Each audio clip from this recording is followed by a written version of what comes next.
Scott for Scots here. Do you hear that? Bring the mic in close. That's not how the grass should sound. There's weeds everywhere in this lawn. It's time to take action with Scott's Turf Builder Triple Action. It gets 3 jobs done at once. Kills weeds, prevents crabgrass, and feeds your lawn so it keeps growing strong. Ah, much better. Get a bag of Scott's Triple Action today. It's guaranteed, or your money back. Feed your lawn. Feed it.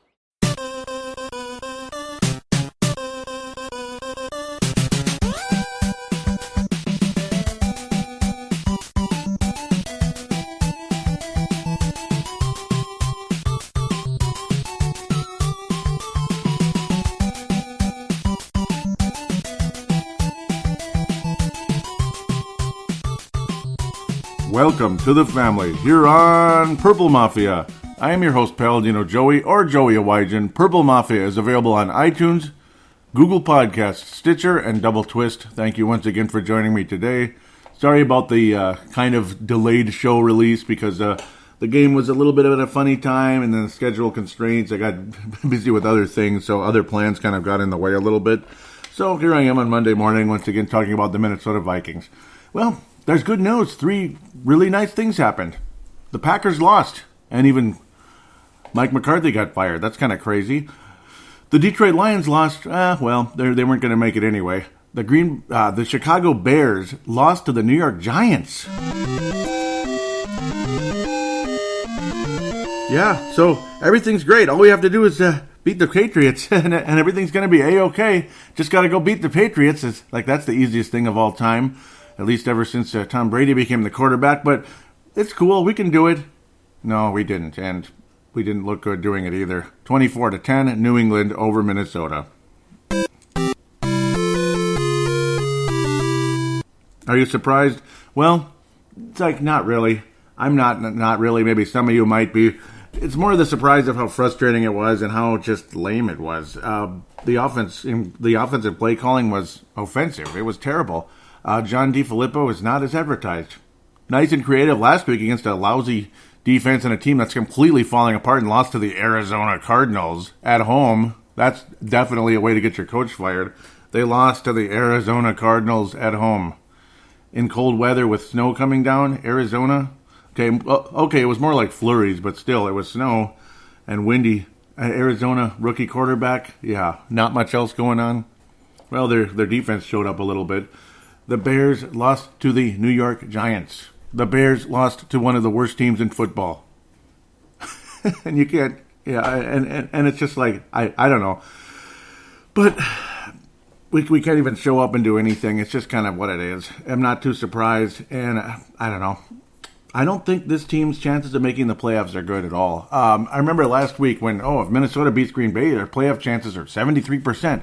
But then it's like, okay, you have to go to New England, which we never win there. Even when Drew Bledsoe was there, all that stuff.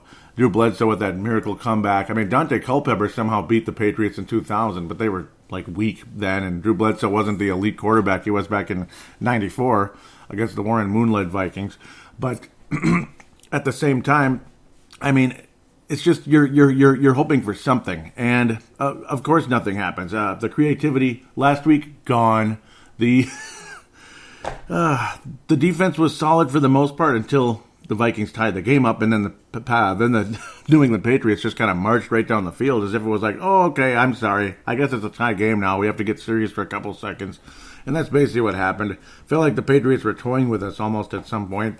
And I know all of you hate the Patriots so much, and I'm not a Patriots hater. I'm a Golden State Warriors hater. I'm a Seattle Seahawks hater. I'm not a Rams hater yet, but maybe someday. They don't really give me a whole lot of reason to hate them. They're not that obnoxious, so that's the good part. I'm a Saints hater, and we can all know why.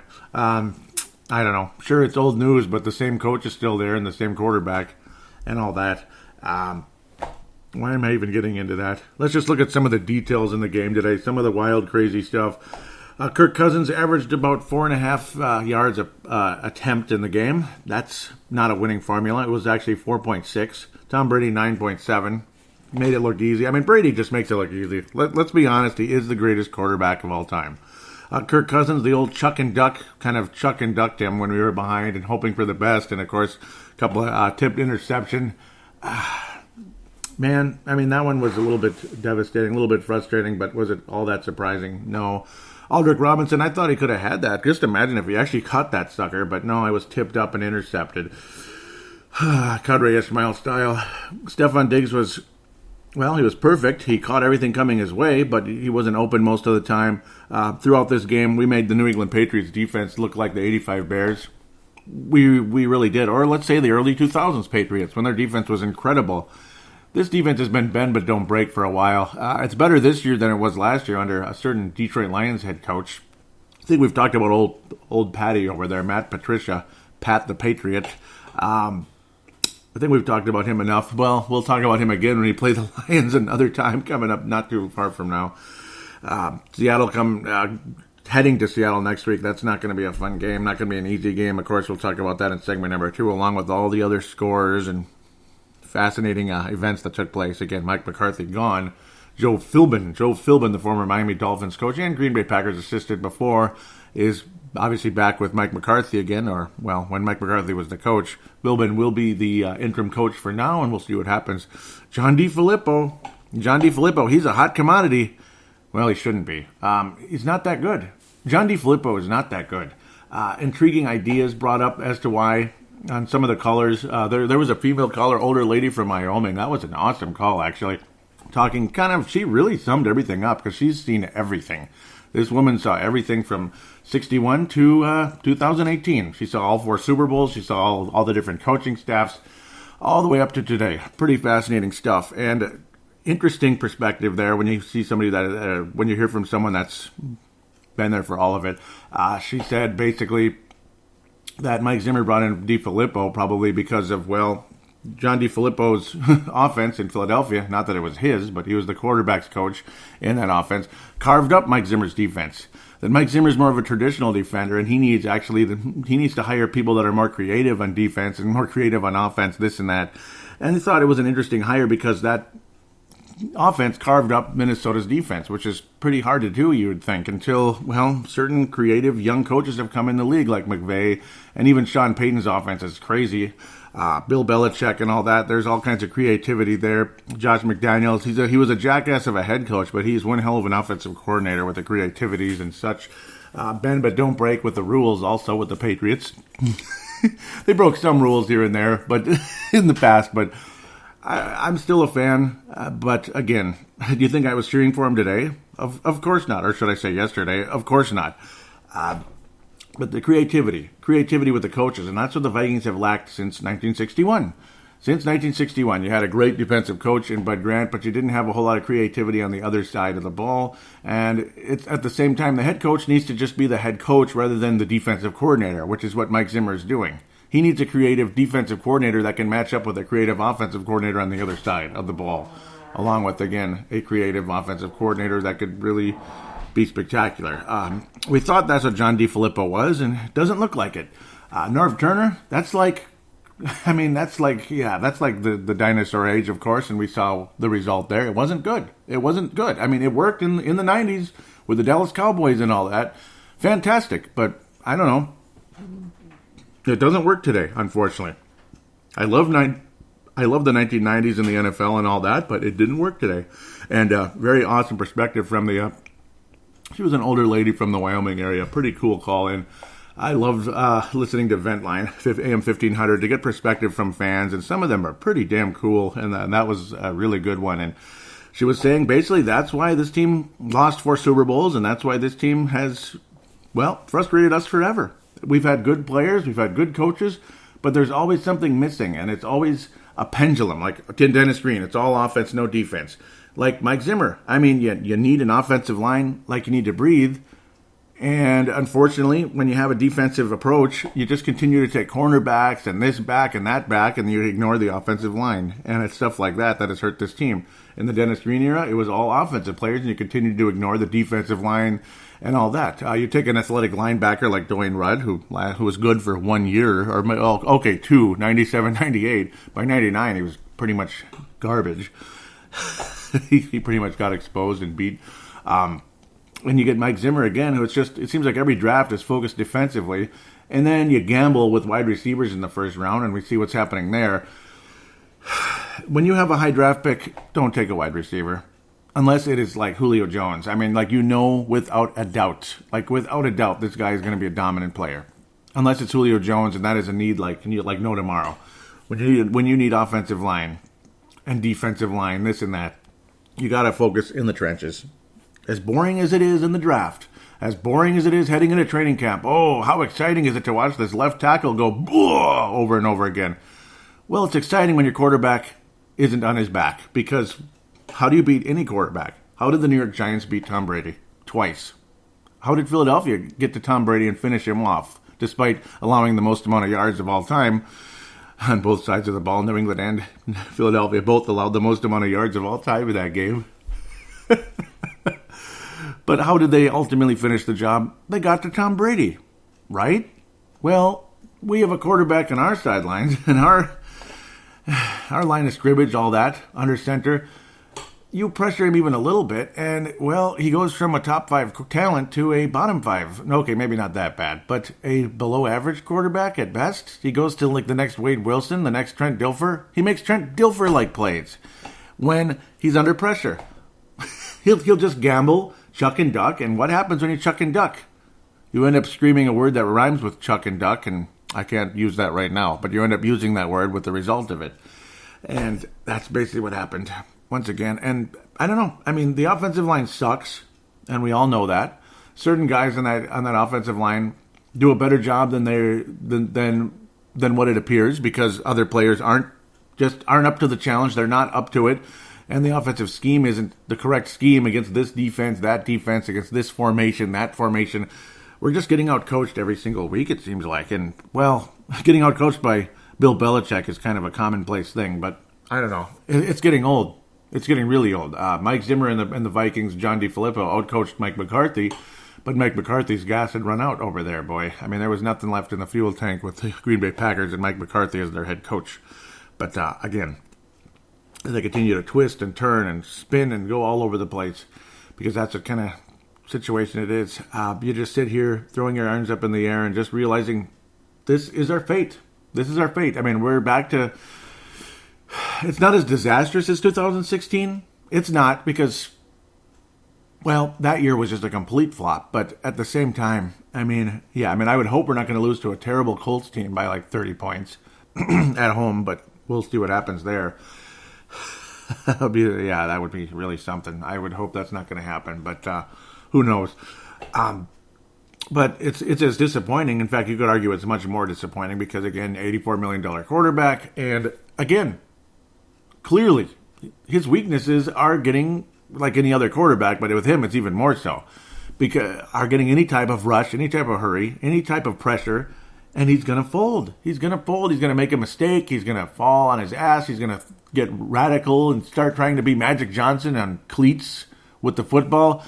Try to make a spectacular no-look pass to nobody, and it's a fumble, and there they go, and bada bing, bada boom, that's it. So that's basically my rant on the situation with the Minnesota Vikings right now.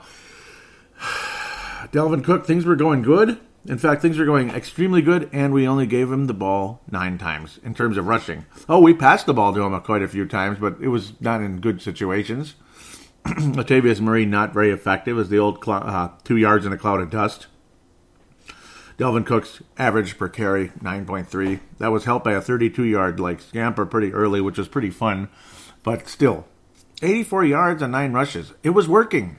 It was working, and you know what? And we just went away from it, and it was just the same old crap it is every week. 3 and out, and incomplete passes, and I don't know, Adam Thielen. There was a little bit of interesting quote-unquote karma going on. I could also say how frustrated I was when Cordell Patterson pulled in a nice long 29-yard reception off his frickin' shoelaces. I couldn't believe it. You've got to be shitting me, pardon my French.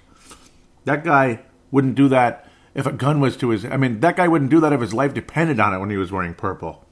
Along with basically every other field goal kicker that's ever suited up for the Vikings the last 15 years making kicks. Okay, with the exception of Ryan Longwell.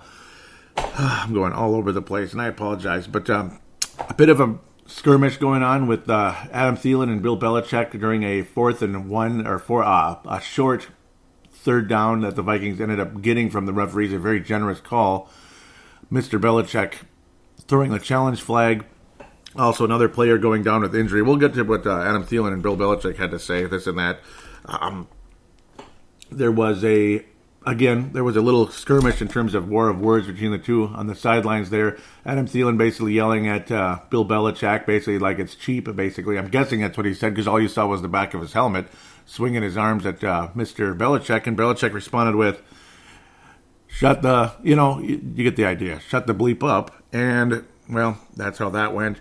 Conversation after the game, asking Adam Thielen what happened, basically, what was that all about?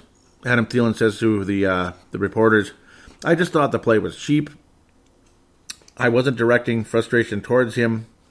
I just thought the play was cheap. Like I said, I let the emotions get the best of me because it's a smart football play. You're in that situation, then why not? It's not cheating because there's no rule against it from a guy going down. Yep, and again, that was a player going down with injury. Yep, because a player went down with injury right at that magical time as well, which gave Bill Belichick time to throw the red flag. That's basically where Adam Thielen's frustration got going, and Belichick kind of went back at him a little bit. And I don't know if he was hurt or not. He might have been hurt. That's fine. It is what it is. But like I said, just interesting timing for a guy to go down when it's a close play. So Bill Belichick, Thielen, about what Bill Belichick told him, the STFU. No offense taken. It's football. That's emotions. He can think what he wants to think about me. It doesn't change how I'm going to play the game. He can hate me all he wants. I'm going to still be the same person I am. So that's interesting. Let's get back to one more thing. He was saying, was the frustration directed at Belichick? The question again. It wasn't necessarily at him. It was more just. I was more so just frustrated with the situation, but it's not an illegal play. The guy has a right to go down. It's just a frustrating situation when it's a close yardage that could be reviewed and a guy goes down. Like I said, I don't know if the guy was hurt. Just frustrating timing of that. Yes. Bill Belichick's response basically was, it was just two guys. It was just two competitive guys sharing holiday greetings with each other. Basically, he was kind of chuckling, and that's basically Bill Belichick's response to it in his press conference, with a little kind of a hint of a smile, basically, and a hint of a chuckle from Bill Belichick. So basically, there was nothing bad about it, according to Bill Belichick. This was from PatriotsWire.usatoday.com. So giving the Henry McKenna. So there you go. There's your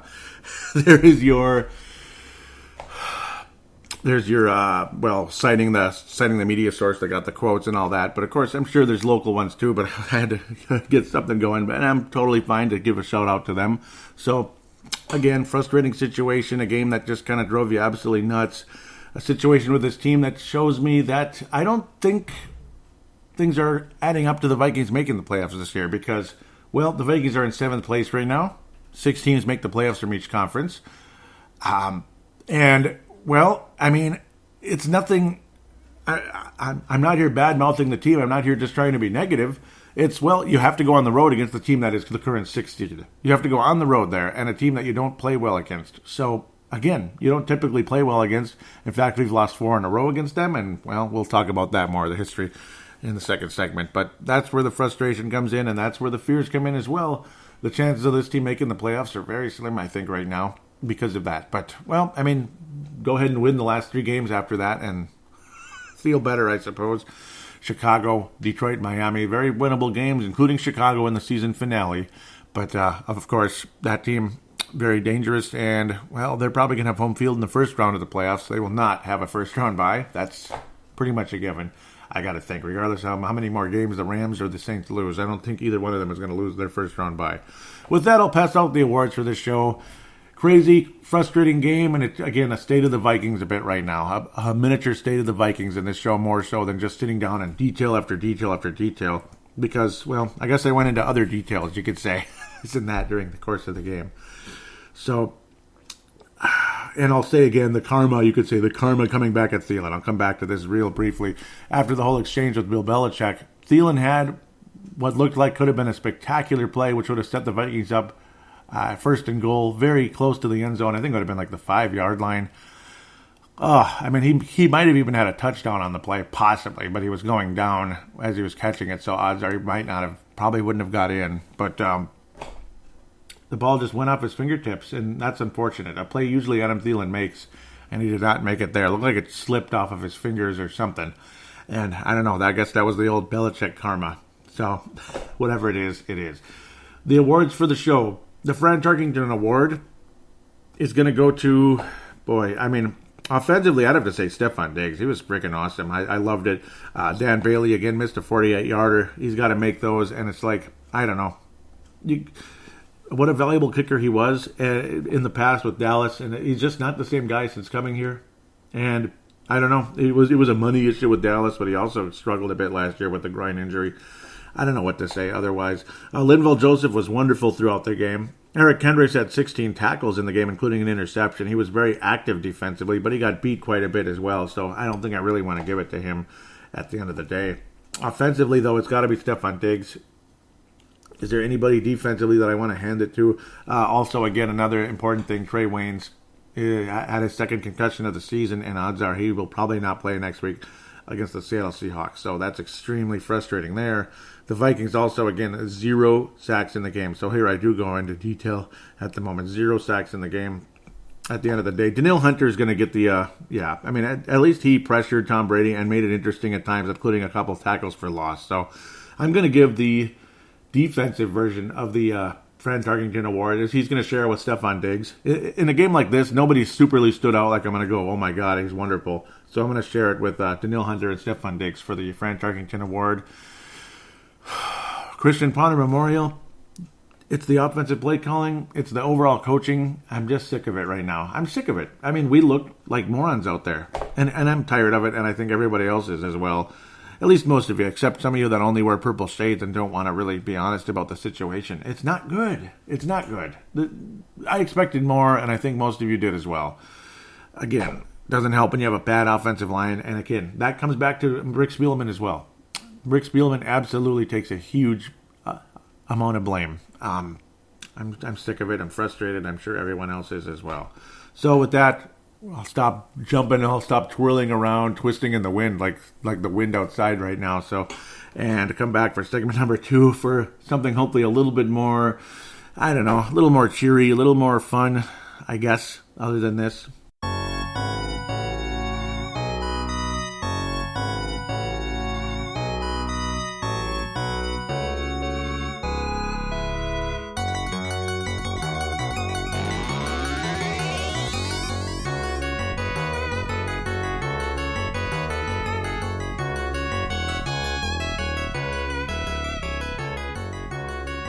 And we are back here on Purple Mafia, segment number 2, little NFC North roundup, looking around the NFL a bit as well, and of course previewing the Seattle Seahawks in Seattle. Oh goody. Well, no one said it would be easy, right? And it's not going to be easy. So let's start jumping into that here very shortly. Gonna dig around a bit. Where are we? I bounced into Washington Redskins and Philadelphia. Of course, Philadelphia will be hosting the Washington Redskins on Monday Night Football. But we were able to watch the Sunday night game. Thursday night, Dallas Cowboys over the New Orleans Saints. That was a huge, huge win. The Saints lost the game. Dallas Cowboys actually played some pretty damn good defense, which is kind of surprising. Well, somebody has to win the NFC East. So this game did not hurt the Minnesota Vikings' chances of making the playoffs. It didn't, because somebody has to win the NFC East. If they're 6-10, well, they're in the playoffs and we're not. We could be 11-5 if there's the other wildcard teams are better than us. But it's all about competition against non-division leaders.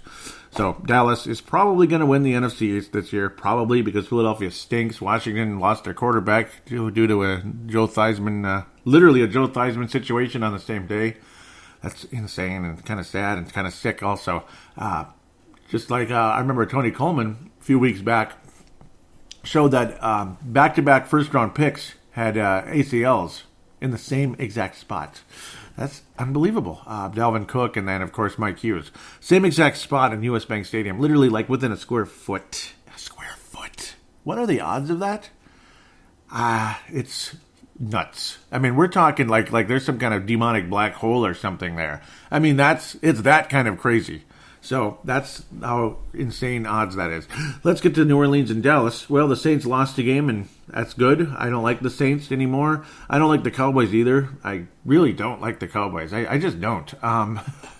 The history against that team forever and ever will always be what it is. And I just don't like him. Ezekiel Elliott is a spectacular player, though. Very impressed with what he's able to accomplish.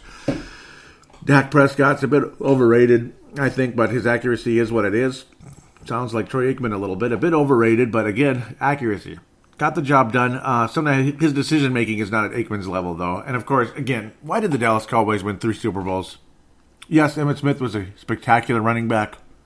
Yes, Troy Aikman was accurate and intelligent.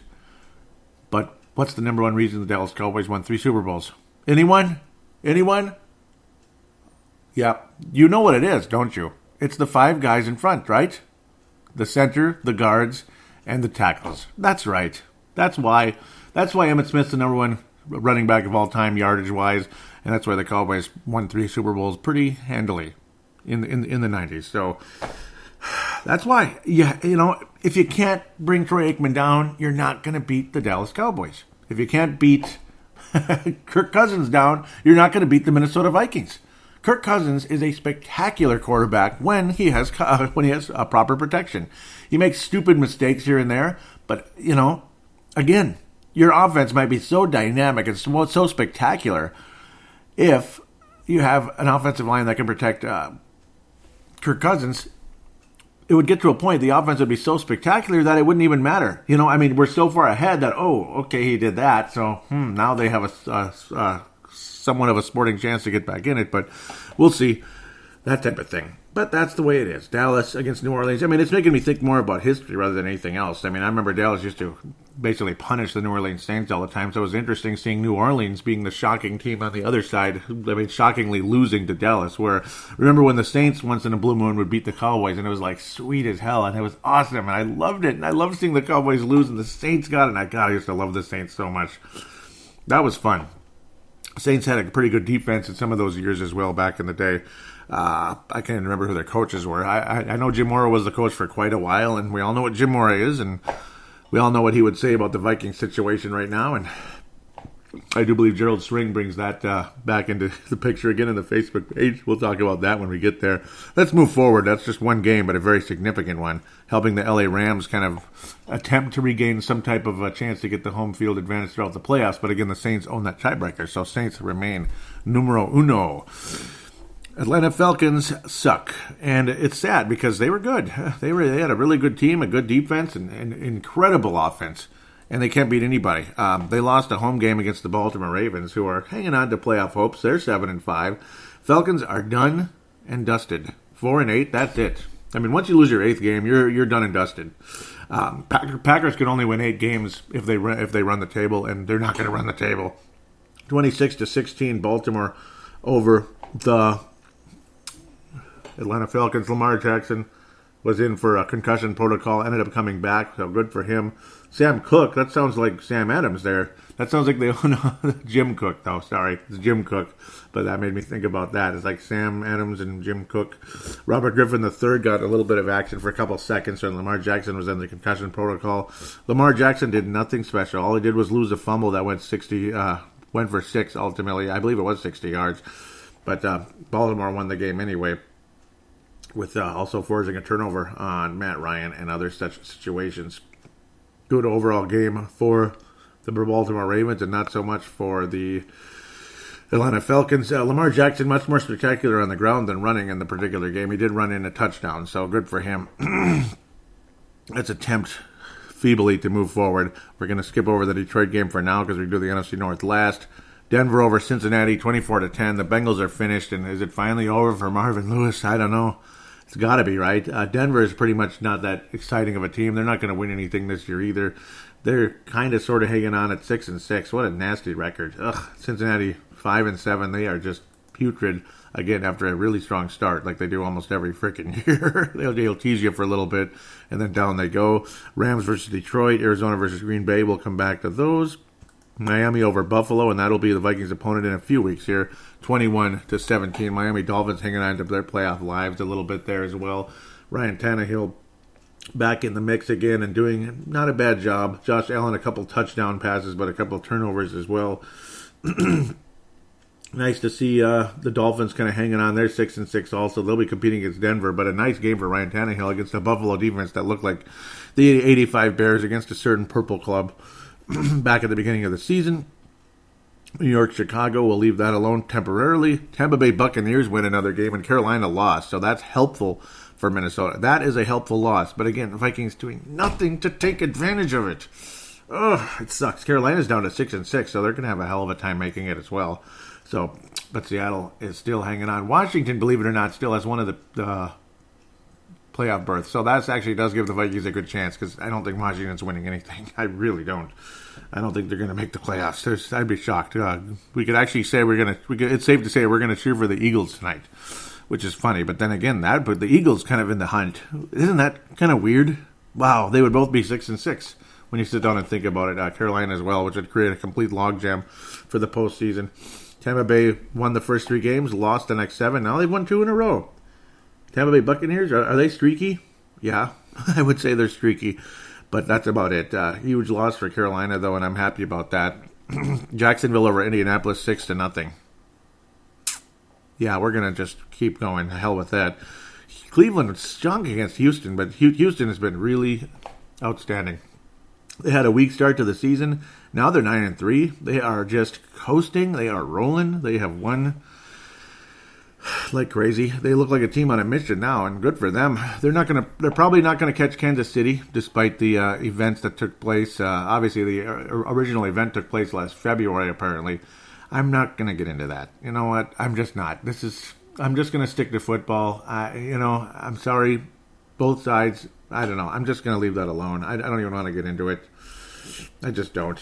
Gosh, I think I'm looking at Dunkin' Donuts here. When you look at the colors of these two teams together in the score, it looks like Dunkin' Donuts.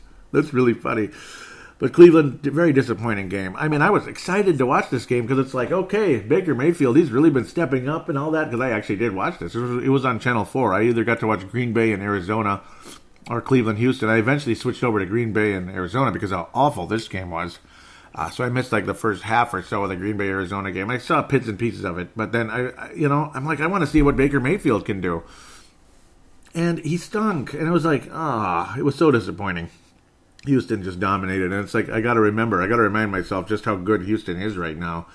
They're a threat. They're a threat to get to the AFC title game. They are. Patriots better get that home field and have the number 1 seed. Let Houston deal with, or let Kansas City deal with Houston if things take place there. I don't think the Chiefs are going to win a playoff game once again, and it's not the coach's fault. I don't think in this case, because certainly not the other player's fault either. As awful as that team has been in the playoffs this year, it's a little different because they lost their best running back, and that sucks. They lost their superstar running back only in his second year. It's sad, very sad indeed for that team and that fan base, I have to say. So that's kind of the only thing I have to say about it. I don't want to get into any of the politics of it. I just don't.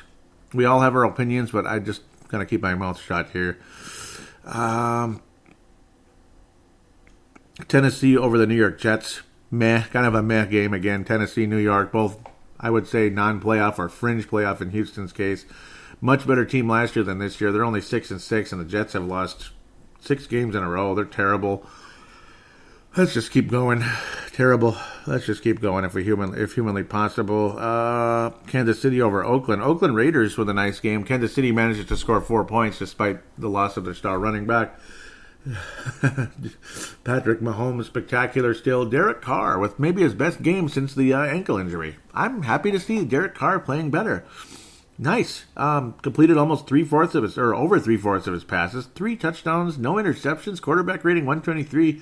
He outplayed Patrick Mahomes in terms of quarterback rating, but again, the Chiefs are spectacular. They're 10-2. They're still good, and Oakland had a great game, and the Chiefs still got the job done. So good for them. This is a rivalry game, so I think it woke up the Chiefs a little bit, which something better, or the Raiders. I mean, something better wake them up because they've been just putrid forever. Patrick Mahomes is a spectacular player. We all know that. And it's only going to get better. That's the hope for the Chiefs, despite the loss of their running back due to stupidity. So that's unfortunate. We're just going to have to move forward. Daniel Carlson is making a name for himself in Oaktown.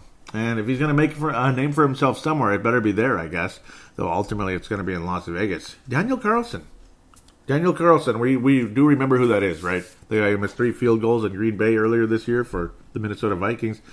He's doing a lot better in Oakland. And more conversation here. Mike Prefer is done, folks. I think the special teams are a joke. I think every kicker that's come to this organization the last 10 years, outside of, again, Ryan Longwell, has been a complete mental gadget. And then they go somewhere else and they step up. Blair Walsh didn't end up doing good. I think he was messed up completely. Where Daniel Carlson's only here a couple of weeks. So that's better. I don't like Mike Prefer anymore. You know, I kind of almost never did. I think he's not that great. But we'll see what happens. I don't know what to say about that. I think there's going to be multiple coordinators gone this year. I think there's nothing you can do against the defensive coordinator for Minnesota. I mean, it's not his fault. Mike Zimmer's the defensive coordinator at the end of the day. When you look at it, of course, the Seattle game, we'll come back to that in a minute. Not a good sample in that game because San Francisco just sucks. And I don't know. We'll just continue from that. Beautiful Sunday night football game last night. Fun. And I like who won the game because I hate the Steelers. So I'm sorry, Chris Porter. I don't mean to say that. I like the Steelers a little bit, but I don't like them that much. I'd rather have seen the Chargers win. Pittsburgh built up a pretty sizable lead, 23-7, and back came the Chargers, and they end up winning the game. Even though the Steelers made it interesting late, the Chargers end up finishing the job. What a fun game. Phillip Rivers is just an amazing quarterback who continues to do it at a high level. I didn't realize he has 9 kids, or at least his 9th kid is coming, so that's interesting. I didn't even realize that. I suppose that's been around for a while, and I had heard it, but I forgot type of thing. But San Diego, that's a creative team. Their defense is solid when it needs to be. Generally, it's pretty good, but their offense is unbelievable. And, wow, I'm very impressed with what the Chargers were able to do on the road last night to get to 9-3. That's another team that's a massive threat. It's a good thing the Minnesota Vikings aren't in the AFC because there is no chance they would get out of the first round. You're not going to beat the Chargers or the Houston Texans in a wild card type of game. You're not going to beat the Chargers or the Houston Texans in a wild card game. It's not happening. So it's just the end of the day. Vikings might beat the Bears just because of the old division type of thing where funny stuff can happen. Vikings probably could beat Dallas. I think we could beat the Dallas Cowboys. I do. After that, though, it would get interesting. But at the same time, I'm not sure the Vikings are even going to make the playoffs at all. I think it's about time to get to the NFC North. Yes, it is. Chargers. Fun game, though. Nice comeback for the Chargers. Let's look at the NFC North and then ultimately wrap up with the Seattle Seahawks. I'm going crazy looking at the Rams and talking about St. Louis here. LA Rams all over Detroit. Just kind of same old story. Detroit's 4-8. They're finished. The Rams are 11-1, so they do have home field advantage in the throughout the NFC now. I forgot about that. It would be if the Rams actually lose another game this year, which hasn't happened yet. Jared Goff did not have a particularly good game. A couple turnovers, an interception, and a fumble loss. He only completed 50% of his passes. Detroit's defense frustrated Jared Goff a bit, and he didn't have a particularly good game, but Todd Gurley just took over and did what he did. I mean, they just found a way to still score 30 points against Detroit in Detroit and pretty much beat the crap out of him. Again, 2 more touchdowns for Todd Gurley. Pretty damn good game for him. Detroit is pretty much done. Green Bay Packers, the final coaching gig for Mike McCarthy with the Green Bay Packers anyway. Will he return next year with somebody else like Jacksonville or something? I think he will, but we'll just have to wait and see. Maybe he'll have a whole year off. Maybe teams will just kind of hire someone else for now, and he'll resurface with another team the next year. Maybe the Oakland Raiders. That'd be quite a buyout, though, wouldn't it? I think the Raiders are stuck. Aaron Rodgers, I mean, I don't know. There were plays on the sidelines that he was missing that I think he normally wouldn't miss. Josh Rosen, I'm not convinced this guy is anything. I'm not. I think he is the next Cade McNown. I don't see anything out of this guy. All of you out there, they're like, Josh Rosen, he's going to really be something. I don't think so. I think he's going to be a bust. For his sake, I hope I'm wrong. But he had nothing to do with Arizona's win. He was awful. 42%. Terrible game. At least he didn't turn the ball over, but I don't see anything out of this guy. He nothing. When I watch him play, I'm just like, okay, he has a little bit of an arm, this and that. He's got a little smirk on his face all the time, and that's it. I mean, he's got a little bit of an arm, but the accuracy isn't there. The decision-making is just, He's not getting him killed, but there's nothing special about him at all. I just don't see it. So all of you that love Josh Rosen, I don't know. But Arizona still found a way to win the game with good defense, and I think the Packers I think the air's just out of the building right now, and they did not put in their best effort, and that was the end of Mike McCarthy. Good luck, Joe Philbin. So, New York Giants and Chicago Bears. The Bears, again. The Bears. Okay. The Bears dropped to 8-4, which would have put the Vikings in prime position. Could you imagine the Vikings were 7-4-1? It's just another one of those years like 2016. Little bit of things here and there. Daniel Carlson makes one kick. Maybe the Vikings would have 7 wins this year. So, I don't know, we'd be 7-5. It's not great. Imagine you actually show up and beat the Patriots. Yeah, okay, we're not going to. So why am I even talking about that? New York Giants with a very impressive win, though, at the end of the day. It was a road game for Chicago. It's not easy, and of course, again, you're kind of tempting the football gods, as they say, when you're stuck with Chase Daniel for 2 games. You can't count on Chase Daniel to be this perfect quarterback, because obviously he's not. Odell Beckham threw another touchdown pass, a 49-yard play in the game, another one of those trick little plays. You got Pat Shurmur as an offensive coordinator there. Well, the head coach. Pat Shurmur, the great offensive coordinator and an okay head coach, getting his 4th win with the New York Giants. Eli Manning continues to struggle. It doesn't look like anything special. Not a fun game to watch. He's going against a great defense, though. Jordan Howard still managed to get 76 yards on the ground, and Saquon Barkley was outstanding for the Giants. Ultimately, though, they are going to want a new quarterback at some point soon. As much as I respect Eli Manning and what he accomplished in those miracle seasons, those years are done and dusted, and they've been done and dusted for a while, unfortunately. So, New York Giants over Chicago, making things slightly more interesting, but I don't think the Vikings are going to catch the Bears, unless there's a huge collapse coming at the end of the day. Big loss for Chicago, but again, the Vikings could not take advantage of the situation because they just didn't. Seattle Seahawks, let's go. How about them Seahawks? I still hate them. I don't like them at all. 7-5 on the season. I don't know. I mean, the Vikings defensive line has to have the game of their life to win this game. They do, because Russell Wilson is almost impossible to tackle. He's almost impossible. Seattle's offensive line is, they're good enough. And they're good enough. As long as Russell Wilson doesn't get sacked like 10 times, they're good enough. He did get sacked 3 times in the game, believe it or not, because San Francisco's got a little bit of a defensive line. Nick Mullins, he fared okay against the Seattle defense that isn't that good anymore. That's the hope, because Richard Sherman is, damaged goods, and he's on the San Francisco sidelines. And, of course, in the backfield, defensive, secondary, whatever. Seattle's offense is still dangerous, though. They still got the obnoxious, cocky Baldwin. I can't stand him. Russell Wilson, I can't stand him just because you can't frickin' tackle him. He doesn't make an ass of himself, but you can't frickin' tackle the guy. He's impossible sometimes. Again, 4 touchdowns. He's accurate. He's like Troy Aikman on speed. I mean, he's way faster. Troy Aikman, in terms of you could never get to him. Of course, in terms of the accuracy and all that with Aikman and the decision making, he doesn't make dumb mistakes like other quarterbacks like the Dilfers of the world. And then it's like Aikman that can actually run. You got the intelligence and the quick release and the accuracy like Aikman, but then the ability to run, and he's the fastest quarterback in the world, I'd have to say. Probably the toughest guy to get to. I'm impressed that San Francisco even got 3 sacks in the game, other than the offensive line probably just let Wilson down big time, and that's the only hope you have. But no, they didn't let him down that bad. They scored 43 points against San Francisco, who is just a battered and defeated team, unfortunately.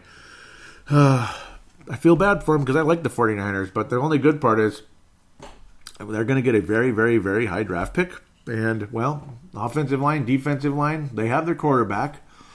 Just don't take a wide receiver with the first pick unless it's the next Julio Jones, something like that. That's the only time you take a wide receiver there, or even a running back. I mean, again, I would take a best lineman or linebacker that you could possibly get there, if humanly possible. Offense, defense, line, and or linebacker. That could be a franchise-changing player for San Francisco. And watch out for the 49ers in a year. Why am I talking about the 49ers? Let's talk about Seattle some more. Again, it's their offense that scares me. Their defense isn't that great, but their offense is obviously extremely dangerous. And of course, we never win there. Let's get to the history. The Vikings have won in Seattle, but not lately, and not very often. The last time Minnesota won in Seattle, miraculously, I'm still just stunned when I look at this, was in 2006. October 22nd, 2006.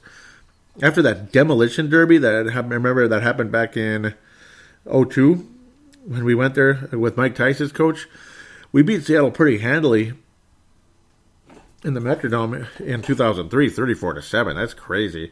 Absolutely nuts. And then lost at the Dome in '04. That was again when the Seahawks were starting to get really good with Matt Hasselbeck as quarterback, and they had that Super Bowl year. Great team and all that, but they didn't get their job done against Pittsburgh. Vikings again won in Seattle, 31-13. That had to be the most impressive win of the year. That awful '06 team. The most recent time Minnesota defeated Seattle was '09. Again, that was a completely battered and destroyed Seattle team, kind of like what San Francisco is today. Pre-Russell Wilson, pre-Richard Sherman, pre-everybody, pre all those great players in Seattle's defense, and of course, again, Russell Wilson. And I don't think they had Marshawn Lynch yet either, because, no, they didn't. He may have been with Buffalo at the time, Marshawn Lynch, or should we say Marshawn Lynch. Ever since Russell Wilson, just like Tom Brady, though much shorter sample size since then, we play Seattle more often than New England anyway, because they're in the same conference. 2012, Seattle beat Minnesota 30-12. Pretty dominating win, even though Minnesota made it interesting later. This is when Seattle was getting much better with Russell Wilson and all them leading the way 30-20. 41-20 in 2013. That was when Seattle was a Super Bowl champion team, and they were the best team in the league that year. They rolled all over the Vikings 38-7. Devastating game. I still remember the Vikings could not get to the guy. I think the Vikings were really struggling that year. Late November, early December. I remember Harrison Smith was out. It was just an awful couple games there, and that was one of the huge ones. Couldn't tackle Russell Wilson for our life. And then, of course, the infamous playoff game later that year. Minnesota had that win. They absolutely had it. We had it. 9-0 game, blah, blah, blah. We were actually getting to Russell Wilson. He was struggling in the cold, this and that. And again, the 3 turnovers that led to Seattle's victory, or 3 deadly sins it was anyway. Adrian Peterson fumbling. And, of course, poor coverage by Josh Robinson. That's what his name was, the cornerback. I can barely remember him. He was such a nothing. Ultimately replaced by Trey Waynes, thank God. And I can't even remember what the other... Oh, and then, of course, Blair Walsh missing the easy kick. 27 yards away. Ridiculous. 27-yard kick. I don't care, man. You got to make that at home. Outside, inside, whatever. And those are the 3 deadly sins that cost the Minnesota Vikings that game. Vikings had that game, and they let it go. So, most recent history, Vikings 0-4. Seattle does lead the all-time series 10-5-0. Ultimately, the whole thing started way, way, way, way back in 1976. Seattle was a new team. Minnesota won that game. Of course, Fran Tarkenton still leading the way that season. Vikings ultimately did go to the Super Bowl only to lose to the Raiders. You lost 3 times in a row anyway, in 78, 84, and 87. 1987, wow, the Vikings lost to Seattle in 87. That was the Vikings team that went to the NFC title game, but disappointing loss there on November the 1st. Minnesota beat Seattle by 3 points in 1990, beat handily in 96. Horrible game for the Minnesota Vikings. I don't even know. Was Trent? No, it couldn't have been. Couldn't have been Trent Dilfer. Who the heck did that to the Vikings? Was that Rick Meyer? I think it was. It was Rick Meyer. He was terrible, but he had that huge game. It was Rick Meyer. He was still there. I remember that. That was embarrassing. I remember he beat us with the Raiders, too, one time, years later. Rick Meyer. Oh, God. Awful. One of those blue-chip busts that never did jack bleep in the NFL. Heck, Trent Dilfer was a blue-chip draft pick. He was picked very high, and he did nothing. It was just garbage most of the time, except for the Baltimore Ravens when they went into full game manager mode. To the point, though, Seattle, obviously, again, their defense is not the same. There's still something there, though. There's still something there. To me, it's Russell Wilson is the straw that stirs the drink for Seattle, and everybody knows that. Baldwin is an annoying guy, but he can get the job done, obviously. I don't think the Vikings beat the Seattle Seahawks. I just don't. I'm not trying to be pessimistic. It just doesn't happen. And I don't like the matchup. It's never been good. Vikings are going to have to play an awesome game. You're going to have to see great pass protection, or at least good enough, and you're going to have to see, Kirk Cousins have the game of his life out there. He's going to have a spectacular game a la Philadelphia, Green Bay. It's going to have to be one of those type of games where the Vikings are dominant. But even more importantly, at the end of the day, get the ball to Dalvin Cook. Be creative, one way or another. Seattle is ultimately in the bottom third in points allowed in the league at the end of the day. And against the rush, the Seahawks, beatable as well. They're in the bottom half or so. They allow about 116 a game. So that's, okay. That's good for us. So, again, let's run the ball. I mean, I ultimately would have to say that. Seattle's pass defense also, they're, again, in the middle. So Seattle's basically mediocre in pretty much everything. Do they still force turnovers? Yes, they're in the upper echelon, but they're not spectacular. They're tied with a ton of other teams with 12 on the season. They do force some turnovers here and there. They're dangerous in a sense where they'll force some fumbles here and there, interceptions and all. But generally, everything there is middle of the pack or slightly below. So it's a team you got to take advantage of at the end of the day. They don't get a whole lot of sacks, so that's good. They have 31 on the year. It's not like that's nothing, but still, they're middle of the road. They're middle of the road in most categories. It's a beatable defense. I mean, Dalvin Cook clearly has the ability. The run blocking needs to be there, this and that. I mean, I want to see a balanced offense, but at the same time, again, if guys can get open and Kirk Cousins can have enough time to throw the ball down the field, 20 yards down, whatever, those nice plays to Kyle Rudolph here and there. Just no more slants to frickin' Laquan Treadwell. I mean, there's just so many other details I wanted to get to. It's just that one kind of, it's just one thing after another. It's like you know what it is with Laquan Treadwell? These stupid plays to Laquan Treadwell? I'm used to it. That's why I'm not even bringing it up in the first segment anymore, because I'm so used to it now. It's like, oh, that's just part of the stupid game at the end of the day. Part of the stupid play by the offensive coordinator and decision-making and all that. But it's a middle-of-the-road defense that can be beaten. Again, I mean, I want to see a balanced approach, something, creativity, something. It's got to be there. It's got to. Don't make the Seahawks look like the 85 Bears, please, because if they do, the game is totally over. The Seahawks will win like 35-10 or 31-10 or something stupid like that. You pray to God you can get to Russell Wilson. To me, that's really the hugest challenge of the game, is getting to Russell Wilson somehow, some way. Frustrate him. Of course, bat down the passes, this and that. And if Trey Waynes is out and Mackenzie Alexander's all by himself out there, I don't know about this. I don't think the odds favor the Vikings winning this game. I don't. As good as our offense might be in the game, which I'm not confident in necessarily, unless there's some creativity and some balanced approach, you still have to stop Russell Wilson. That's the problem. I mean, their offense is the problem more than their defense right now. Their offense is much more dangerous than their defense. Russell Wilson, again, the fastest quarterback in the world. So, at this point, really tough to bring down.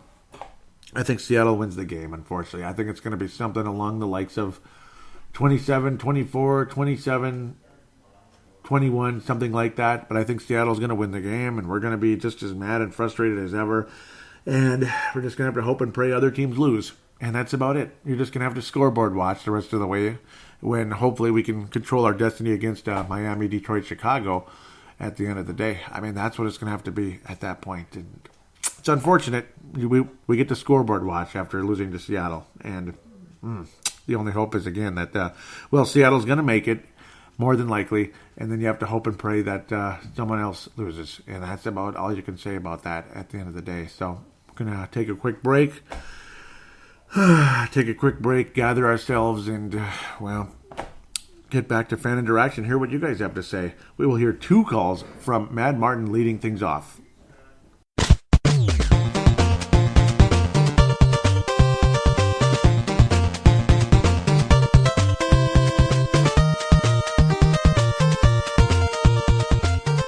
Hi there, Joey. It's been a while, but I'm back from my American trip, and it was most enjoyable. The game in New York was very good. The fan base that turned up was superb. Probably 5,000 of the purple were there. Obviously, then we played the Saints the following week, and disappointing in the sense that they really did play very well and are clearly a team that most likely will represent the NFC in the Super Bowl, much to my dislike. 2 weeks ago now, I got my opportunity to go to the new stadium, and it certainly is a beautiful place to watch football. I would recommend it to any of the listeners out there that haven't been yet. Most impressive and an exceptionally good victory. 10 sacks. What more can you ask for? And then we move on, obviously, to this week, the bye. We come off the bye. Reading a lot of social media, a lot of people with great expectations that this team were going to go into Soldier Field and win. Personally, I was not confident. You know, our record there has never been particularly good. It's a difficult place to play in. And sadly, they didn't disappoint last night, did they? I watched the game on a flight home today, actually, because I wasn't prepared to stay up. And what can you say? It had all the hallmarks of 2016. Can't run the ball. O-line can't protect. It's boring. It really is. And it's so disappointing from the expectations that we had at the beginning of the season, where I think most of us really felt this team had a legitimate shot at going deep in the postseason and even making the Super Bowl. I think after last night and the schedule that's coming up, we've got the Packers, Seattle and New England. I think we'd be lucky if we win one of those. And I think we'll be lucky now if we even make the playoffs as a wild card. Unless Chicago go backwards. And I can't see it. They have a very good defence. And Trubisky is certainly looking like he can move the team. So this could be the year the Bears are the champions of the North. Hey-ho, it is what it is. Anyway, my friend, you take care. And let's hope maybe for victory next weekend. But it's just disappointing. Take care. Skull, brothers and sisters. Morning, Joey. Greetings from far north of Scotland. Well, yet again another lacklustre performance by this team. And if we look back on 2018, what are we going to look back on? At the year of inconsistency? Because there's no consistency with this team. We win one. We play okay, because I don't feel, other than Detroit, we've had a standout game. And then following week, we kind of just don't turn up. And that's been the whole season so far. There's just this, they play a game, you think, okay, maybe they're getting things together, and then the next week, I mean, last night, first drive, 3 and out, and it's like, oh shit, here we go again. It's going to be another one of those. And that's been the problem the whole season. It's frustrating, and it's sad. I think for most of us, the expectations this season were very high, that this team could perhaps go 13-3, get home field advantage, and head for the promised land.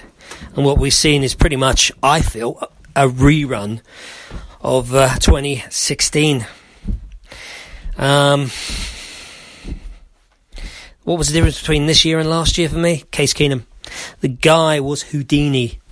He found time to deliver the ball down the field, and they had very long, sustained scoring drives, which kept our D fresh and ready to deal with the opposition. This year, we've not seen that. Yes, Kirk's played pretty well at times, but at other times it's been pretty abysmal. And the fact that we have not beaten a team with a winning record this year, I think really says it all. I don't want to start thinking about the off-season. We're still a quarter of this season to go, but, well, do you honestly think we're going to make the playoffs? And if we do make the playoffs, it's going to be one and done, isn't it? There's no two ways about that. This team is not going to go anywhere post-season. And who's the blame on? Do we want to start pointing fingers already? I think you know my thoughts on Rick Spielman, Slick Rick. He loves to make these big splashy pickups in the draft, and it doesn't really think about the fundamental foundations of the team. And you know what I'm talking about, the O-line. Years of this rubbish. If you don't have a decent O-line, your quarterback hasn't got time to deliver the ball downfield. You can't open up the lanes for your running backs, and we're seeing that again this season, and I hate it. But if you look at what we have cap space availability next season, somewhere in the region of $10 million, don't think you fix it with that. So it's another season of sucking up to this. Yuck. And of course, the Packers have parted ways with their head coach, which has to be a worry. They get a decent head coach, then, Green Bay can come back to the party. And there's another factor. You look at that Green Bay game last week, yeah? A lot of people suddenly thought, hey, we're back in this, we're getting better. Well, you got the Cardinals roll in there and beat them.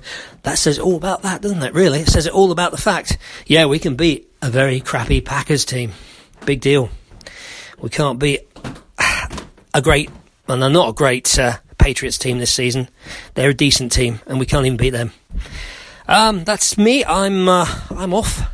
Take it easy, my friend, and Skull brothers and sisters. And wasn't that spectacular to hear that voice on the airwaves again? Oh, thank you so much, Mad Martin. I just can't thank you enough for the outstanding call-ins. Thank you so much. The first one, I apologize. That should have probably been on the last episode. In fact, it should have been. I knew I saw something, and then it's just kind of didn't cross my mind, and I came on, recorded the show, and then I look immediately afterward, and I'm like, oh no, Joey, what was that? Also, always appreciate when Brent Jacobson calls in as well. His calls are awesome as well. Thank you so much, Brent. Oftentimes calls actually after games in the building still, in the U.S. Bank Stadium, which is pretty cool. Mad Martin had a lot to say there. Obviously, you can't get to everything. Sometimes it's just good to let him have the floor and let you guys just enjoy. Just sit back, enjoy, kick up, and that's basically what I did when I listened to that. Lots of amazing takes there as well. It's just, I don't think this team is going to make the playoffs. And if they do, it's one and done. Yes, I agree. That's not being negative. That's being honest. It's just being honest. And sometimes that's what you got to be. We've watched football how long? Mad Martin's seen Super Bowls. I've seen multiple NFC title games. In fact, 5 of them, if I remember correctly. Yeah, 87, 98 took that freaking long. Yep, I always have to count them off, which is stupid. 87, 98, 2000, 2009, 2017. So yes, those were the NFC title games that I've seen the Vikings not win. Unfortunately, they have lost 6 in a row dating back to 1980. And who was that team? Philadelphia Eagles. Great. So we've never really beaten the Eagles in the postseason. It's been a frustrating history. It really is. Vikings and yes, you know what the number one theme too, right there that Mad Martin brought up there in that call in Mad Martin's Mad Takes.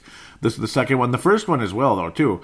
It's a lot of the same type of stuff where 3 and out, and it's like, here we go again. And that's usually an early indicator what kind of game it's going to be. The Vikings' offense is not up to the task, and we're going to lose. And it's like, you don't want to say it that way, but it ends up being that way very often.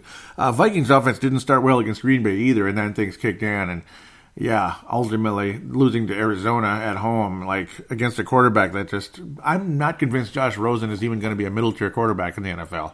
I honestly am comparing him to Cade McNown, just kind of a cocky kid who thinks he's really something, and he doesn't do jack squat. And that's kind of what I'm thinking that Josh Rosen is long-term. Cade McNown was a very high draft pick for the Chicago Bears, and within 2 years they were booing the shit out of the guy. So that's just kind of how it goes. Yes, we're throwing in some S-bombs on the show. Mad Martin did on one of those, and I did too just now. That might be my second one already. So I apologize if I'm swearing too much. Just amazing, though. Hope you enjoyed what he had to say there, and I pretty much agree with everything he said. In fact, I can't really think of anything to disagree with there. I can't. Awesome. So, yeah, I shouldn't just rehash it and go back and forth. Nothing to disagree with, and it's just more than worthy of putting your feet up and listening and just enjoying. And yeah, that's how good he is. Want to thank Vince Germano and Tanae Brown for retweeting the recent show. Finishing the Packers was the name of that episode. I'm still kind of wishy-washing about what to call this episode, but I'll get to it here as I end the show and upload the episode. Vince Germano out of Australia and Tanae Brown out of New Zealand, which again proves that this show is worldwide. Baby, it's a worldwide show. It's not just local. It's not just United States. It's worldwide. Mad Martin's from Northern Scotland. Just Minnesotans hate me mostly. Okay, not necessarily. Brent Jacobson, Sebastian, a lot of you guys still from Minnesota as well. Mad Martin now on Twitter at Purple Mafia Show. At Purple Mafia Show says, evening. Yep, he was wondering if I had gotten it because I was letting him know that I forgot to put the show in. How stupid. He said, Apple, I forgot to put the last, the Chicago Bears call in there, which was my mistake. He said, Apple has updated everything, so was not convinced you got it. Hope you can slow down now that the growing season is over. And yes, I'm at least able to record the show, where last night I might have had to really crunch things in if humanly possible, which, I don't know, it was a tough one. Mad Martin says, another good podcast, my man. I'm back to the grind. Loads to catch up on, but had a blast stateside when it came to the United States. And the 2 victories, a real added bonus. We'll send some audio soon. And again, thank you so much, and I'm glad he did. He said did not watch live. That was the Vikings over Green Bay. A fancy 4:30 a.m. finish. Yeah, I wouldn't expect him to do that. Watched half before work and the rest tonight. That was a long half time. Yep, much needed win against the depleted Packers team. Yes, sir. Can we go up a bit? Here we go. Now we get to the Patriots conversation. He said the Pats are below average D and we're making them look good. Sick of this. And what is this with kickers in Minnesota? It's horrible. It really is. Just no consistency this season. Just when you think they are back in this, they get carved up on D, and the O does nothing, and ST screwed up. Yep, I mean, it's just, it's sickening. Yeah, it really is a special team screw up. Yep, they're terrible. Yep, score here, game over. Yeah, and that was again when the Vikings had just tied the game up, and it was just boom, boom, boom, boom, basically, and Josh Gordon ended up finishing that one for New England. Yeah, it's Josh Gordon from Cleveland. Cleveland Browns, anyway. The last 13 minutes will be our season. Time for Captain Kirk to earn the paycheck. 4th and inches. Oh, shit. Bleeping O-line. The season is over. It's 4th and 11. And you threw a 5-yard slant. Yeah, that didn't make any sense. And that's, again, what's been going on. And he was saying how the slackers sacked their head coach. Yep. Yeah, see, that's like the number one problem with this offense. Is like there's just nothing there that makes you feel like, oh, we got this. We got this because the decision-making is, for lack of better terms, it starts with an R and ends with a D. You just fill in the blank. It starts with an R and ends with a D. The decision-making process with a lot of these important calls, 3rd and 11, 3rd and this, you need this play. And then you come up with this garbage to Laquan Dropwell, Laquan Crapwell, Laquan Bustwell, whatever you want to call him. He just sucks. He sucks, and everybody knows it. Occasionally, he'll catch something 15 yards down the field and maybe add a yard because he fell forward, because he's got no separation, no speed, no nothing. But generally speaking, I think most people want him off the team at some point. He probably will be, but that was horrible. It's nothing personal, it's business. It's nothing personal, it's business.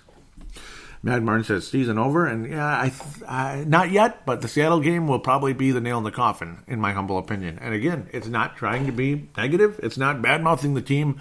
It's looking at the facts. It's looking at the facts of the situation. The only hope is that Carolina sucks the rest of the way.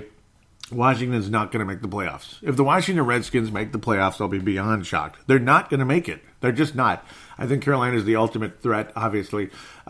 Washington right now is in the playoffs at the second. So, again, that's the one thing to be positive about. They're not going to make it. So, they're just not.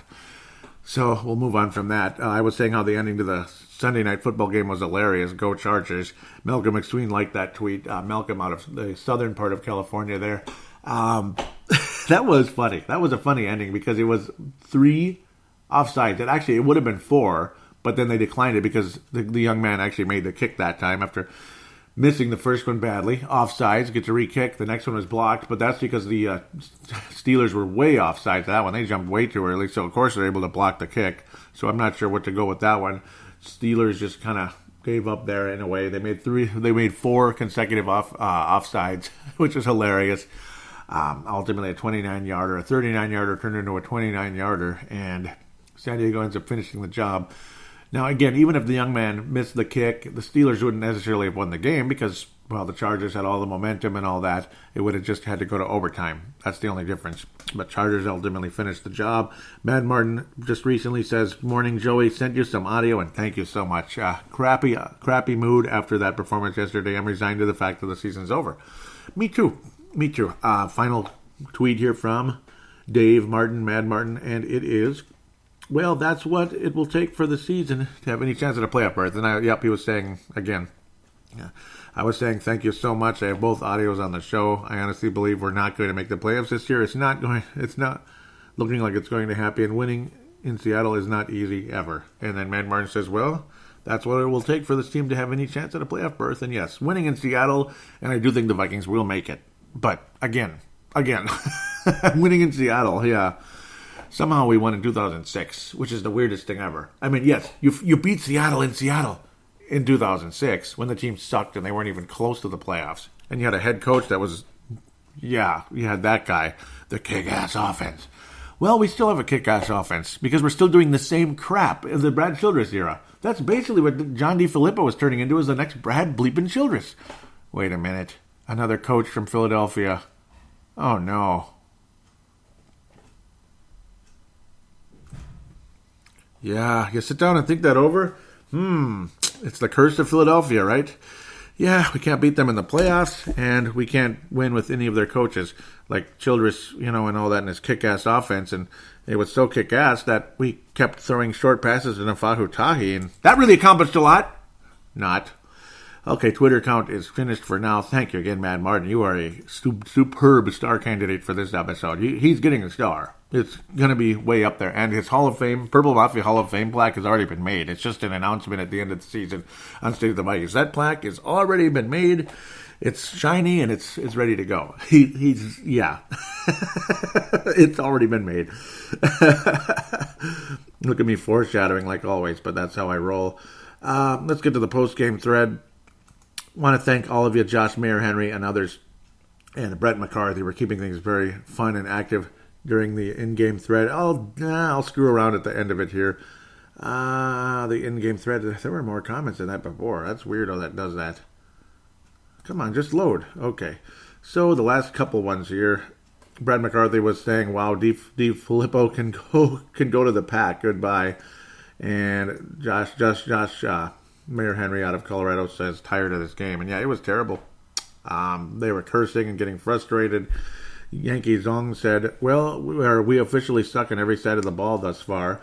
Josh Mayer Henry responded to him and said, yep, no offense, no defense, and no special teams. And I agree completely. Tony Coleman says it's beer time. Tony Coleman out of South Dakota and Purple Mafia Hall of Famer. Josh Mayer Henry is going to get in at some point, too. McCarthy, yep, absolutely. Yeah, Brett McCarthy. Not Mike McCarthy, but Brett McCarthy. Mike McCarthy might get in, too, for some of the... No, okay, nah. They beat us pretty bad a few times, so I can't get too cocky about Vikings versus Packers. I really can't. Josh Mayer Henry says, need something stronger than beer to watch the rest of this game if it keeps going this way. Tony Coleman says, I've got a bottle of whiskey in the cupboard. Oh, Josh agrees. That'll work. Josh Mayer Henry says, big stop, but really have to move the ball on the offense. Yep. Celestar Thomas said, we just seem so predictable, and I agree.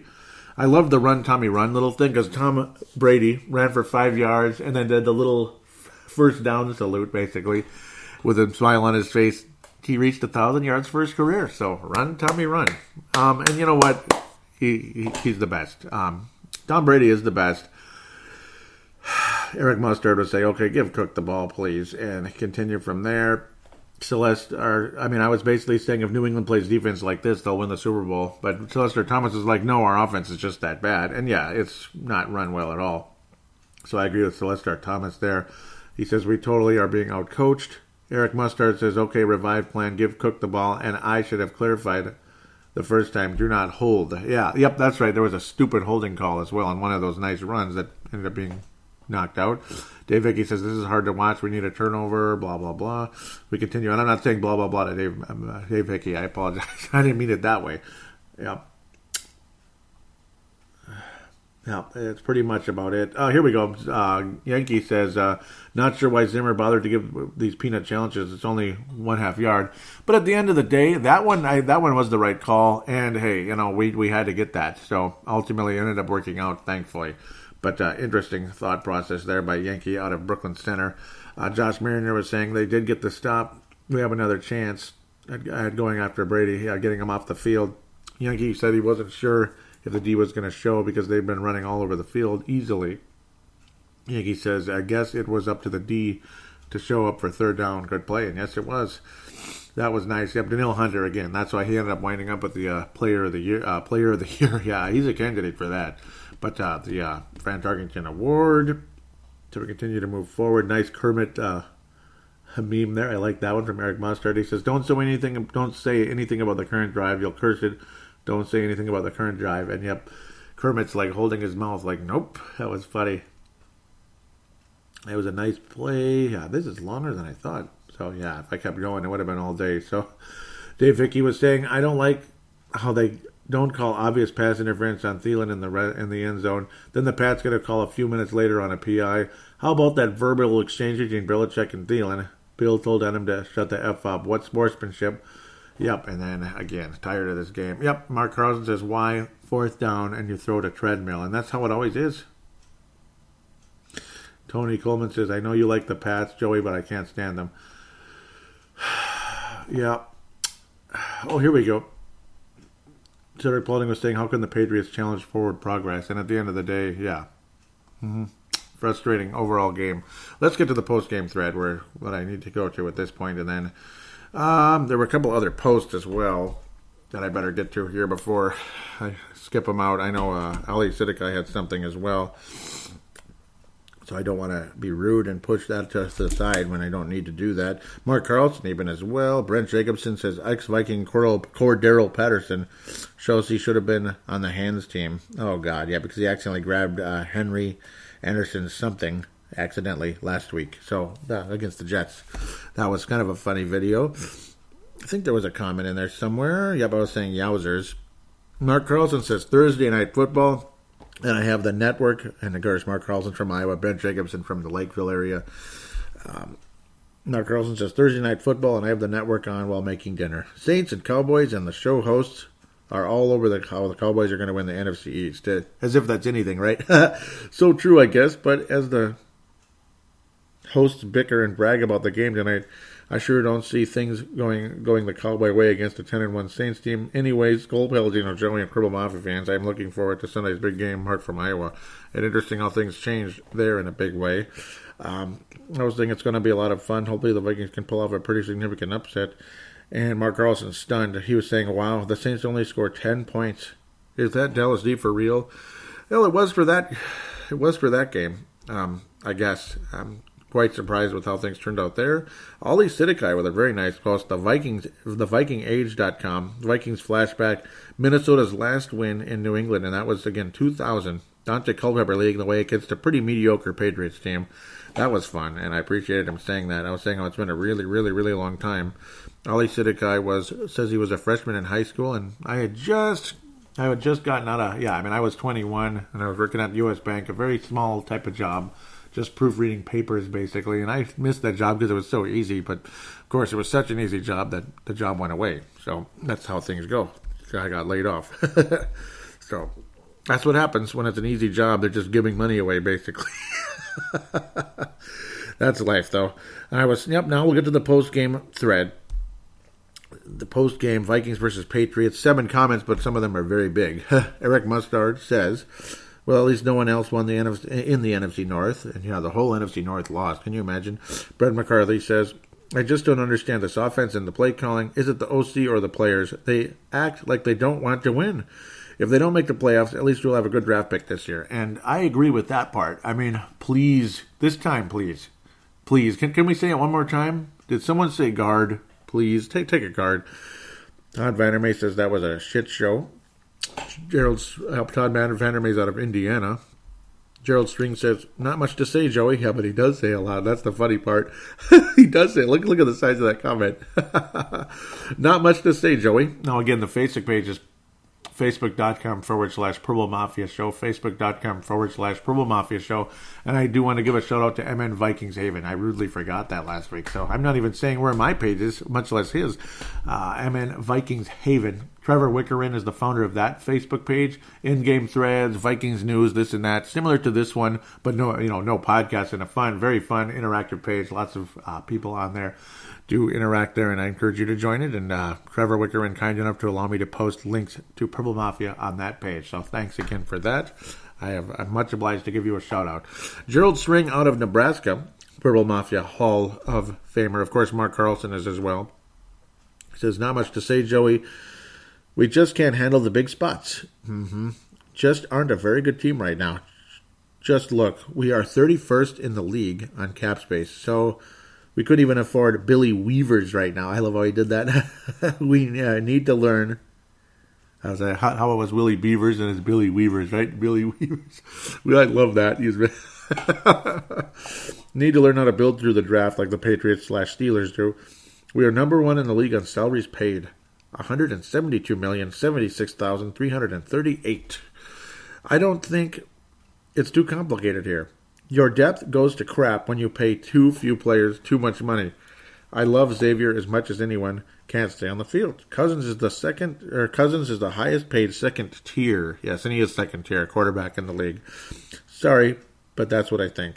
Too much of his stats are just garbage time. He's just okay. And a lot of it, too, I wouldn't say garbage time, but how do you say it? I mean, some of it is, yes. A big chunk of it is garbage time. Or, yeah, like when we're way ahead and he's just kind of padding stats, so to speak, like another big play. Or late in the game when he's trying to get numbers like in this one, when the Vikings were losing, but this and that. But at least he got the Vikings back in the game. In a lot of ways, he is just okay, though. As long as the offensive line sucks, we're not going to see how good Kirk Cousins really can be. He is second tier. I'll say he's above average, but is he great? No. He's above average, so I'm going to go on that limb a little bit there. I know the O-line is horrible, but Cousins is not very good moving, and that's the annoying part. Yeah, he's terrible at it. He doesn't move at all, and when he does, he doesn't do anything. Cousins is not very good, and moving, creating a pocket. If the pressure is on, we're just screwed. Exactly, and that's all there is to it. Yeah, if the pressure's on, we're completely screwed. Other quarterbacks find a way on occasion to do something, even with the pressure. We spent all this money and thinking we have about a 15% chance of making the playoffs. Playoffs? We might not win another game. Yep, just like Jim Mora. Yep.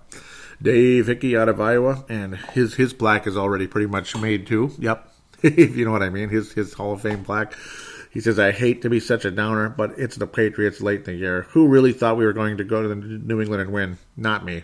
Me neither, Dave. Me neither, honest. I would have, and it's not because I'm just this big Patriots fan. No, I'm a Vikings fan first.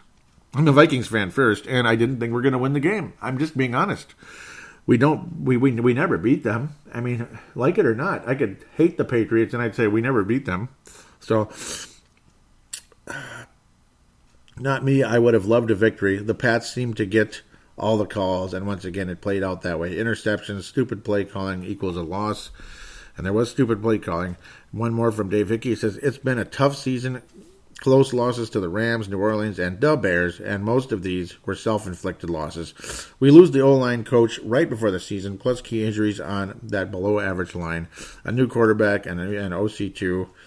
I think it's going to take a couple of years for all these pieces to get to gel, I hope they get their shit together before they blow up the team's goal. Yankee, again out of Brooklyn Center, says, not sure why they didn't run no huddle at like the end of the first half. It almost seemed like they got scared. Yep, then they forgot how to score. I hear you there. I don't know. The creativity went away. The aggressiveness went away, and... that's just all there is to say about that, and it's sad. It's sad that that's how things went, but that's exactly how things did go. It really is, so that's kind of it. I know I'm forgetting something. Yeah, there's a couple of comments on the episode. Here we go. Gerald String. Great podcast, Joey. So this is my apology here. And Gerald String for sure is a star candidate. Dave Hickey, Dave Martin. I think those are your 3 stars for this episode. Gerald String says, great podcast, Joey.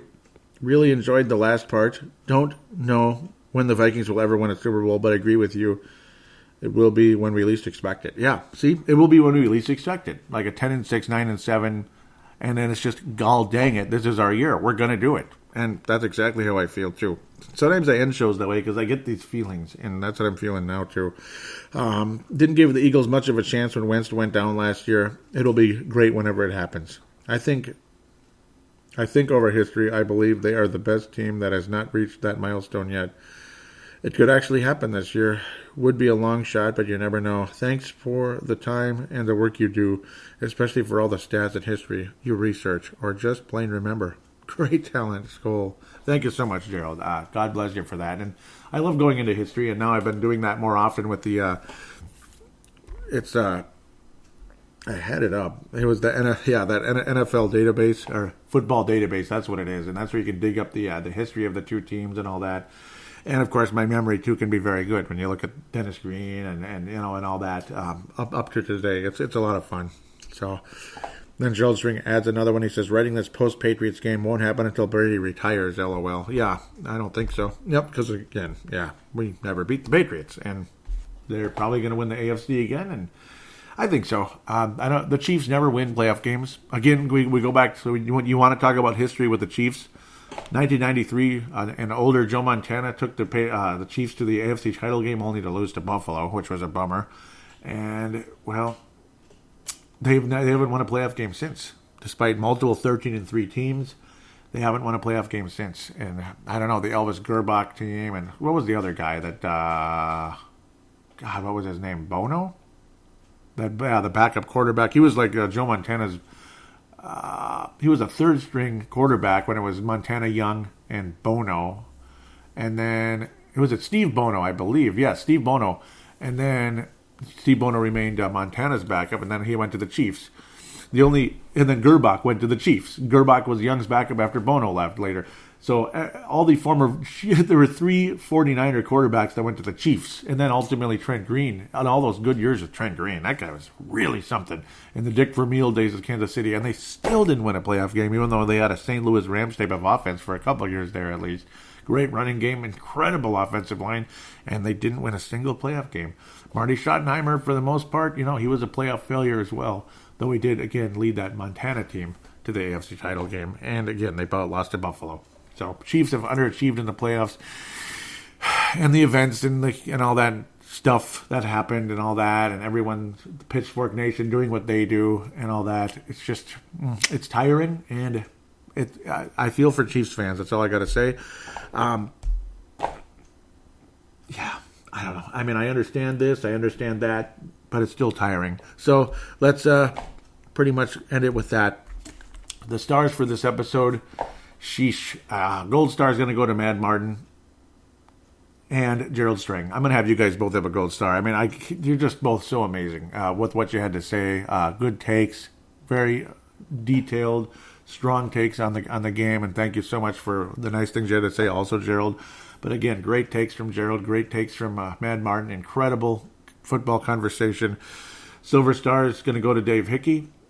Bronze star is going to go to Josh Mayer Henry, Mark Carlson, and Brett McCarthy. All three of you guys are going to share the bronze star. Yeah, it's busy, but I mean, there's just so much interaction, and I thank you guys so much for all the things you had to say, the interaction, the friendly conversation, and again, just the passion during the game, which Mayer Henry and Brett McCarthy bring.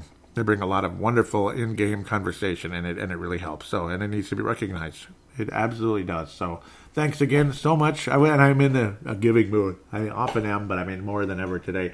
Thanks again, guys, for such an awesome show. Thank you again for always being a part of this and the kind words. Those of you out there that are new, hope to meet you someday soon on Facebook, Twitter, audio submission, all that. So there's the phone lines, 209-736-7877, 209-736-7877. It is a voicemail. Do treat it as such.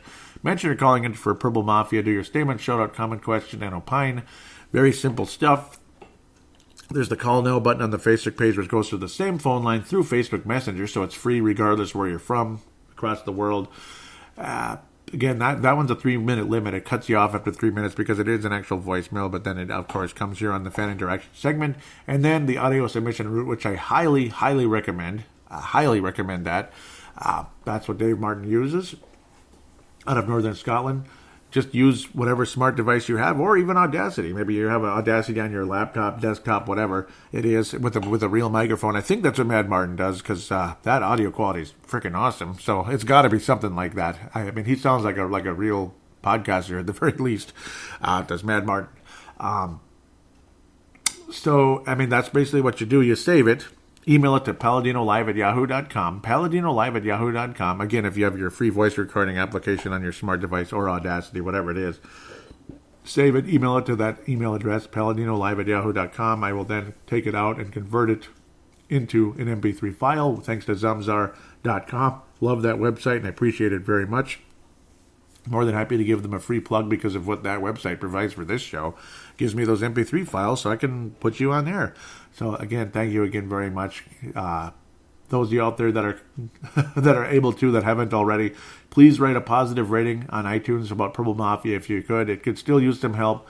There were some trolls years ago that really hurt the ratings, like competitors or just people that just didn't like me personally from other podcasts. They just wanted to attack me, and it's stupid, and it brought the rating down significantly. So just childish behavior. I mean, I'd never do that to them, but they did it to me. So, and once it's there, it's there. There's not much you can do. No matter if you send a message to iTunes, nothing gets done about it. Probably because they get 100,000 of those a day anyway, and they're like, yeah, well, we don't have time for that. So that just kind of is what it is there. Plus, it's all people's opinions, I guess, even if it's a bullcrap opinion just to troll your show and the ratings. That's how it goes. So please do help out with that if you could. It'd be greatly appreciated. Thank you again. I'll give you a huge shout out on air, and thank you very much. You will get a star for that episode without a doubt. So thanks again. God bless. We'll talk to you soon. It's going to get colder this week, at least in the upper Midwest here. Mark Carlson in Iowa, and all of us here in the Twin Cities, Sebastian and Brant and Ollie, who's also in the local Twin Cities here. It's going to get significantly colder, at least for a few days. Probably going to be dry, but still freaking overcast, which is annoying. I'm tired of looking at clouds. I want to see a little blue sky, damn it. It's exhausting. If it's going to be cloudy, snow then snow. But don't be the wet snow. Be the nice, dry, fluffy, powdery snow, which is so much better. Nice to have the Christmas tree up. I'm glad it at least looks Christmassy out there. God bless all of you, and thanks again. Take care, and we will talk to you in a week. Hopefully, a better feeling. Oh, and it'll probably, 99% chances it's going to be recorded on Tuesday morning. Obviously, it's a Monday night game, so duh. Talk to you Tuesday morning. Take care, everyone.